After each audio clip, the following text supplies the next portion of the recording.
थोड़ा सा जैसे जैसे बड़ा होते गए तो मुझे वैसे वैसे ये कीड़ा मैं बोलूंगी वो मेरे अंदर आता गया।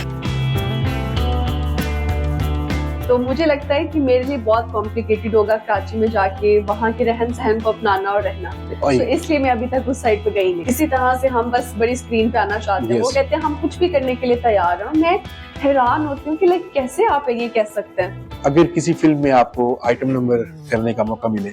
मुझे आइटम सॉन्ग करने का इतना शौक नहीं है। मेरे से वो करवा लो इब्रारुल हक का गाना लगवा के नक में जाते हैं। अच्छा, आप इतनी प्यारी हैं। अच्छा, कैमरे की निस्बत आप लाइव में बहुत ज्यादा प्यारी हैं। अस्सलाम वालेकुम जी, मैं हूं आपका होस्ट अहमद फरीद और आप देख रहे हैं पॉडकास्ट प्लैनेट।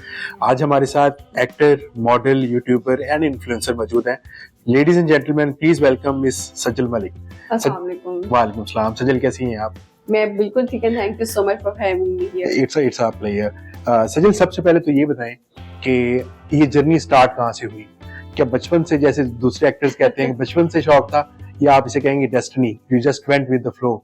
बचपन में मुझे पता भी नहीं था एक्टिंग या मॉडलिंग या एंकरिंग किसी चीज का नाम है। और थोड़ा सा जैसे जैसे बड़ा होते गए तो मुझे वैसे वैसे ये कीड़ा मैं बोलूंगी वो मेरे अंदर आता गया। आई डोंट नो कैसे ये चीजें अडॉप्ट की, लेकिन वो एक पैशन बन गया। When I was in college. College time पे ये पीक पे था। अच्छा, कॉलेज फिर आपने वहां से छोड़ दिया? और नहीं, कॉलेज नहीं छोड़ा। स्टडी तो ऑब्वियसली बहुत प्रायोरिटी पे थी एट दैट टाइम। तो यूनिवर्सिटी में मैंने इसको थोड़ा सा ज्वाइन करने की कोशिश की। तो फिर साथ साथ करते रहे। और स्टडीज आपने कंप्लीट की? जी, बैचलर्स मैंने कंप्लीट। और दैट्स ग्रेट, माशाल्लाह। अच्छा, अब मैंने आपको देखा आप मल्टीटास्किंग है, आप बहुत सारे काम कर रही होती हैं। मैं मतलब जब भी टीवी लगाओ ना तो सामने सजल मलिक की आ रही होती हैं, कभी रोड शो कर रही होती है, कभी एज अ गेस्ट भी होती हैं। तो आप सबसे ज्यादा एंजॉय किस चीज को करती हैं? एक्टिंग, मॉडलिंग, किस चीज को ज्यादा एंजॉय करती हैं? जैसे आपने कहा कि मैं मल्टीटास्किंग जी टैग लगा हुआ है मेरे साथ, क्योंकि मैं कभी कुछ कर रही होती हूँ, कभी कुछ कर रही होती हूँ, बिकॉज मुझे पसंद नहीं है किसी का मोहताज होना। तो मैं कहती हूँ जिस दिन यूट्यूब का काम है वो कर लूँ, जिस दिन फ्री हो शूट पकड़ लूँ, कुछ ना कुछ करती रहूँ। मुझे बिजी रहना बहुत पसंद है। That's very nice. लेकिन मैं सबसे ज्यादा आजकल जो एंजॉय कर रही हूँ करंटली वो मेरे इंटरव्यूज है। अच्छा, इंटरव्यूज। वो मेरा अपना रोड शो है। अच्छा, एक्टिंग को एंजॉय नहीं करती? एक्टिंग में मैंने काम बहुत कम किया है, लेकिन जितना किया वो मैंने एंजॉय किया। लेकिन I will love to work with dramas, और अभी तक ऐसा कोई अपॉर्चुनिटी अच्छा मिला नहीं। मेरे ख्याल में इसमें कंपटीशन भी बहुत ज्यादा है। कंपटीशन तो है, लेकिन मेरे ख्याल से ज्यादा ड्रामास कराची में बनते हैं। हाँ, ये और मैं वो प्योर लाहौर की रहने वाली, तो मुझे लगता है कि मेरे लिए बहुत कॉम्प्लिकेटेड होगा कराची में जाके वहाँ के रहन सहन को अपनाना और रहना। तो इसलिए मैं अभी तक उस साइड पे गई नहीं। अपने आप को रेट एक्टिंग में कितना करती हैं आउट ऑफ 10? मुझे लगता है अगर मैं जाऊँ तो इंशाल्लाह, अगर मैं सीखूं, क्योंकि मुझे सीखना पसंद है, सीखने के साथ साथ अगर उसके मुताबिक मैं रेट करूं तो 10 में से मैं अपने आप को रेट करूंगी 7। That's nice. ये आपने बहुत कम रेट किया अपने आप को, 9 मिलने चाहिए आपको। 9। सजल, आजकल हमने देखा है लॉलीवुड, हॉलीवुड और बॉलीवुड में ना एक बहुत बड़ी टर्म एक बहुत मशहूर है, कास्टिंग काउच वाली।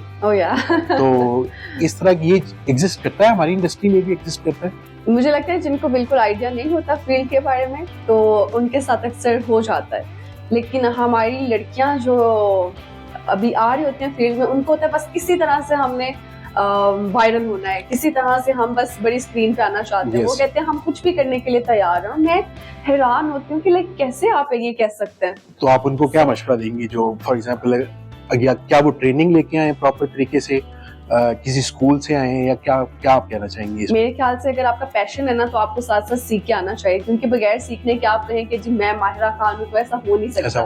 कि मेरे अंदर शाहरुख खान बसता है, उसको सिर्फ निकालना है। तो कोई निकालने की इतनी किसी में सकत नहीं कि आप इतना टाइम वेस्ट करेगा। जी बिल्कुल ऐसे ही। तो यहाँ तो आपको उसमें से ही होके जाना पड़ेगा, क्योंकि लोग ढूंढते हैं शॉर्ट टर्म्स। यस, शॉर्ट रास्ते ढूंढते हैं। और मेरे ख्याल से जो छोटे रास्ते से जल्दी ऊपर चले जाते हैं ना, उतने जल्दी वापस भी आ जाते हैं। तो अगर आपको लंबे दौर का खिलाड़ी बनना है तो आपको आहिस्ता आहिस्ता तहम्मुल के साथ चलना पड़ेगा, सीखने के साथ। बिल्कुल ऐसे ही है। अच्छा सज्जल, आजकल मैंने नोट किया जब भी हम कोई मॉडलिंग का शो देखते हैं, उसमें एक्टर्स जो होते हैं वो आके शो स्टॉपर्स होते हैं।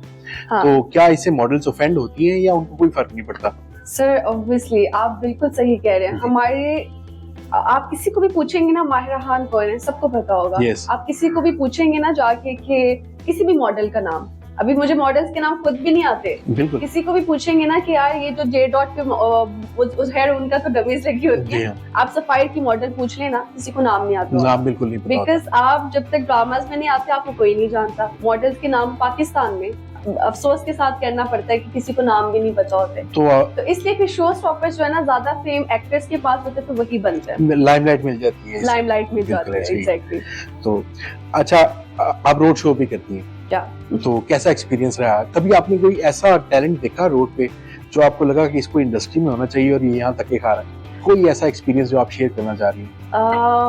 अक्सर सिंगिंग हमारे लोगों के अंदर बहुत ज्यादा है, लेकिन उनको पता नहीं होता कि कैसे हम छा सकते हैं, कौन सा ऐसा प्लेटफॉर्म है जिधर से हम गाना गाएंगे और हम हिट हो सकते हैं। तो मैंने ऐसे स्ट्रीट पे बड़े लोगों को गाना गाते देखा है, मुझे लगता है कि वो बहुत स्टार बन सकते हैं, सुपरस्टार ऑफ पाकिस्तान। तो मुझे बड़े अफसोस के साथ कहना पड़ता है कि पाकिस्तान एक ऐसा मुल्क है जो हीरे को इतनी जल्दी नहीं पहचानते।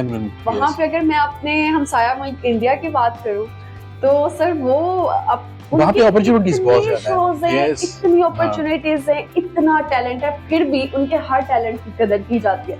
तो मुझे ये दुख है अपनी इंडस्ट्री से, अपने पाकिस्तान के लोगों से, कि ये बड़ी देर कर देते हैं किसी हीरे को पहचानने में। नहीं, कभी ऐसा नहीं हुआ कि आपको किसी बच्चे को देख के जिसने बहुत अच्छा से सिंगिंग की हो, हाँ, आपको लगा हो कि मैं अपने पेज पे लगा दूं शायद इसे लाइमलाइट मिल जाए? अक्सर लोगों को मिल जाता है। अच्छा। मुझे कोई पसंद आए तो मैं, ऐसा भी हुआ है सर कि मैं रोड शो जब बंद हो गया, कैमरामैन चले गया मेरा, और किसी ने आके रिक्वेस्ट की कि मैं तो शायरी करना चाहता था, मैं सिंगिंग करना चाहता, मैं कहा okay no problem, I will upload this video on my TikTok wall और इंस्टाग्राम और something this kind of thing. तो आप जो है ना वो कर लो, ठीक है। तो वो जब भी मुझे सुनाते हैं मैं उसको उसी दिन जाके पोस्ट करती हूँ और वो बहुत वायरल भी हो जाता है। लोग फिर उनको अप्रोच करते हैं कि यार ये बड़ा अच्छा पोइट है, बड़ा अच्छा। जी मैंने देखे हैं, आपके कुछ ऐसे शोज देखे हैं जिसमें सिंगर्स ने तो मुझे उसके लिए कैमरा की जरूरत नहीं, मुझे कहीं टैलेंट दिखता है तो मैं उसको फौरी कैप्चर करके अपलोड कर देती हूं। That's nice, very nice. अच्छा सजल, मॉडलिंग में ना कुछ डिजाइनर्स जो होते हैं वो अपनी लॉबी बना लेते हैं। फॉर एग्जांपल वो 4-5 मॉडल्स उनकी जो फेवरेट होती हैं वो उन्हीं से काम लेते हैं, तो जो बाकी रह जाती हैं उनको तो कभी चांस नहीं मिलता फॉर एग्जांपल अच्छे HSY वगैरह डिजाइनर्स के साथ काम करने को। ये हकीकत है, हमारी इंडस्ट्री में बहुत सी लॉबीज बनी हुई, मैंने सुनी भी है कुछ, और कुछ इक्का दुक्का का मुझे पता भी है। अच्छा। बट नाम लेना चाहेंगे? नहीं, अच्छा, नाम नहीं लेना चाहूंगी। तो ऐसे है, आपको पता है कि PR जो है वो हमारे इंडस्ट्री में तो ऐसे भी होता है कि आप वो मॉडल अगर उसकी वो से बन रही है मेकअप आर्टिस्ट तो बोलेगी यार तुम्हें मेरा अच्छा मेकअप करना है, इसका अच्छा मेकअप नहीं करना, और obviously makeup artist is a good friend of that model, तो वो दूसरी मॉडल का अच्छा मेकअप नहीं करेगा, तो दैट मीन कि वो कैमरा पे इतनी खूबसूरत नहीं लगेगी। तो बहुत सी ऐसी चीजें हैं, तो मेरे ख्याल से या तो आपको लॉबी में घुसना पड़ेगा, बगैर लॉबी के आप बहुत ऊपर तक नहीं जा सकते। शायद मैं गलत भी हो सकती हूँ, अपना अपना ओपिनियन है, लेकिन मेरे नजदीक शायद ये चीज है।